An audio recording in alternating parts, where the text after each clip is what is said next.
సమాచారం వాట్సాప్ ఛానల్లో జాయిన్ అవ్వండి. అన్ని విశేషాలు ఎప్పటికప్పుడు తెలుసుకోండి.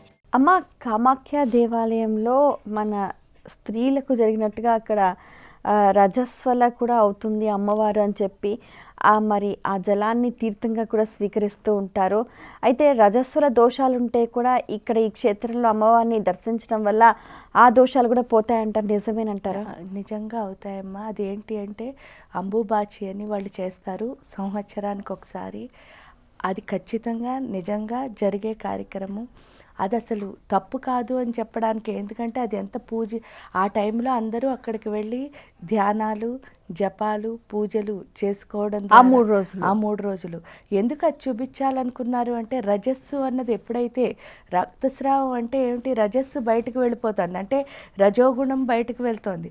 ఎప్పుడైతే రజోగుణం బయటకు వెళుతున్న టైంలో మనం మంత్రజపాలు కానీ ధ్యానాలు కానీ, అంటే ఈ స్పిరిచువల్ ఆధ్యాత్మికతకి సంబంధించింది ఏది చేసినా సరే ఏమవుతుంది అంటే, రజస్సు బయటకు వెళ్తుంటే సత్వగుణం పైకి వస్తుంది.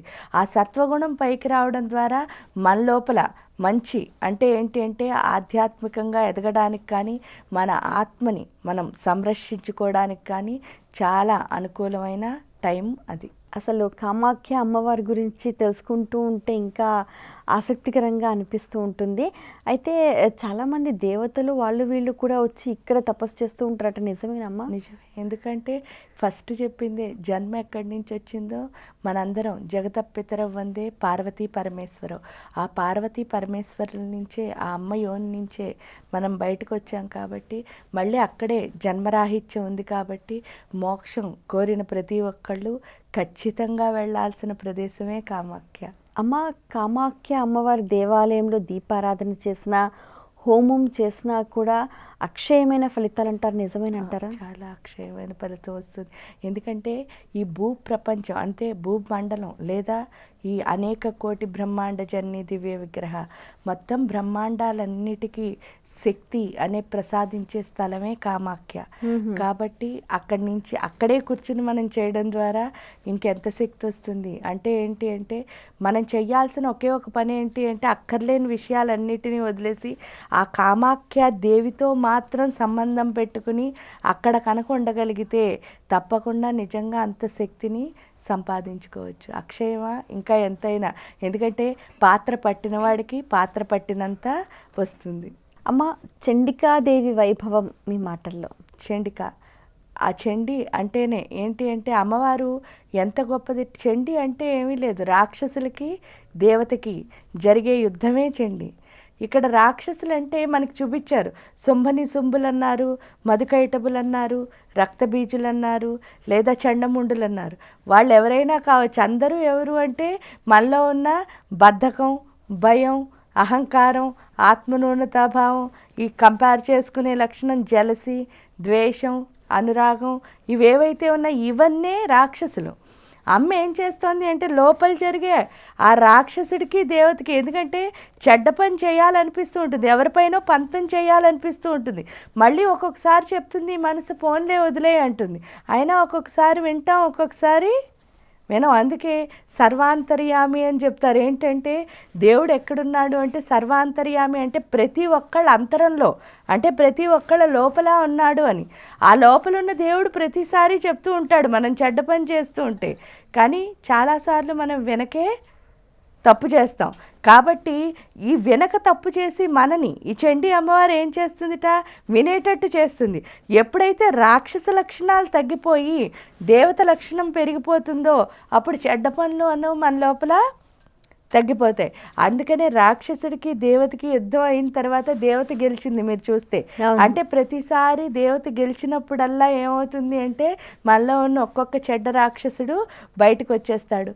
అదే చండీదేవి యొక్క గొప్పదనం. అంటే ఏంటంటే మనలో జరిగే ఆలోచన మథనం ఏదైతే ఉందో దాన్ని పూర్తిగా తీసేసి మనకి అంటూ మంచి ఆలోచనలు ఇచ్చేదే చండీ. అమ్మ, మనము గమనిస్తే కూడా చండీ హోమం ఎవరైతే చేస్తారో వాళ్ళకి శత్రు బాధలు, అప్పుల బాధలు పోతాయంటారు, నిజమేనంటారా? చండీ హోమం చేస్తే అన్ని బాధలు పోతాయి నిజం చెప్తే. ఎందువల్ల అంటే ఆవిడ మహాకాళి, మహాలక్ష్మి, మహాసరస్వతి. లక్ష్మీదేవి మనకి ఇవ్వందే ఉండదు, ఎందుకంటే ప్రకృతి స్వరూపమై మనకి ప్రతి క్షణం ఒక రీసోర్స్, అంటే ఒక్కొక్క వనరు ఇస్తూ ఉంటుంది. చాలామంది ఆ వనరు నాదే అని అర్థం చేసుకోలేని వాళ్ళే దాన్ని యూజ్ చేసుకోలేకపోతారు. ఇక్కడ ఈ చండీ గొప్పతనం ఏమిటి అంటే లక్ష్మి రూపంలో వచ్చి వనరిస్తుంది, మళ్ళీ కాళీ రూపంలో వచ్చి అది నాదే అని తెలుసుకునేటట్టు చేస్తుంది, సరస్వతి రూపంలో వచ్చి దాన్ని ఎంత బాగా యూటిలైజ్ చేసుకోవచ్చో చూపిస్తుంది. ఈ మూడు ఒకే రూపంలో ఉన్నాయి కాబట్టి చండీ అమ్మవారికి కనుక మనం హోమం చేసినా పారాయణ చేసినా కూడా మనం అనుకున్నవన్నిటినీ సాధించుకోవచ్చు. పైగా 12వ అధ్యాయంలో చండీ ఒకటి చెప్తుంది, ఏమని అంటే ఒక్కసారి కనుక వాళ్ళ ఇంట్లో నన్ను తలుచుకుని పారాయణ చేసినా హోమం చేసినా సరే వాళ్ళ ఇంట్లో స్థిరంగా ఉండిపోతాను అని చెప్పి 108 సార్లు కనుక పారాయణ చేస్తే దేవతలు చండి పారాయణ చేయండి, హోమం చేయండి 108 టైమ్స్ కనుక చేస్తే ఆవిడేముంది దేవతల్లో ఒకళ్ళని చేస్తాను అని చెప్తుంది. అదే కనుక అంతకంటే ఎక్కువ చేస్తే ఆవిడనే హాయిగా మనం భూమి మీదకి తెచ్చుకోవచ్చు. ఆవిడ మనతో ఉందనుకోండి, ఎందుకంటే అమ్మ దయ ఉంటే అన్నీ ఉన్నట్లే, ఆవిడ కనుక మనతో ఉంటే మనం అన్నిటినీ కూడా సాధించుకోవచ్చు. అమ్మ మనం గమనిస్తే కూడా చండీ దేవత ముఖ్యంగా ఏంటంటే ఈ అపవాదుల నుంచి దూరం చేస్తుందా?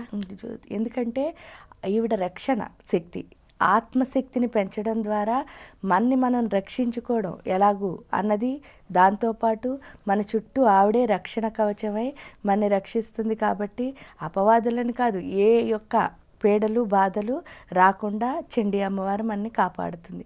మెయిన్గా ఆస్ట్రాలజీ వరకు వస్తే రాహుకేతు దోషాలు ఏవైతే ఉన్నాయో వాటిని తొలగిస్తుంది చండీ అమ్మవారు. అయితే జ్యోతిష శాస్త్ర పరంగా కూడా చండీ దేవతకు సంబంధించి ప్రత్యేకమైన స్థానం ఉంది అని అంటూ ఉంటారు. అయితే ఇప్పుడు జాతకంలో కూడా చాలామందికి కొన్ని దశలు బాగా ఉండవు అనమాట. ఇప్పుడు ఫర్ ఎగ్జాంపుల్ రాహు మహాదశలో కుజ అంతర్దశ ఉందనుకోండి, మరి అలాంటి సందర్భాలలో కామాఖ్యలో పూజ చేయొచ్చు అంటారా? చేయొచ్చు, తప్పకుండా. అందులో కామాఖ్యలో చండీ హోమం చేస్తే ఇంకా విశేష ఫలితం. ఎందువల్ల అంటే ఏంటి ఏ హోమం చేసినా సరే అమ్మ ఎంత చేసామో అంత, కాకపోతే ఏంటంటే చేసినంతసేపు ఆ అమ్మవారి మీద మాత్రం ధ్యాస పెట్టుకుని చేస్తే సరిపోతుంది, ఇంకా అక్కర్లేని విషయాలు వేటికి వెళ్లకుండా. అసలు ముందు పాయింట్ అక్కడే వస్తుంది. ఎందుకంటే మానవుడు పడిపోయేది రెండు ప్లేసుల్లో. ఒకటి ఏంటి అంటే మనీ, రెండోది ఏంటి అంటే ఐడెంటిటీ. ఈ రెండిటిని కనుక వదిలేసి కనుక చేసాము అంటే ఏదైనా సత్ఫలితం ఇస్తుంది, అది ఏదైనా పర్వాలేదు. కాబట్టి అలా చేయగలిగే స్థితి ఏదైతే ఉందో దాన్ని ప్రసాదించేదే ఈ కామాఖ్య అయినా చండీ అయినా. For more videos like this, subscribe Big TV channel.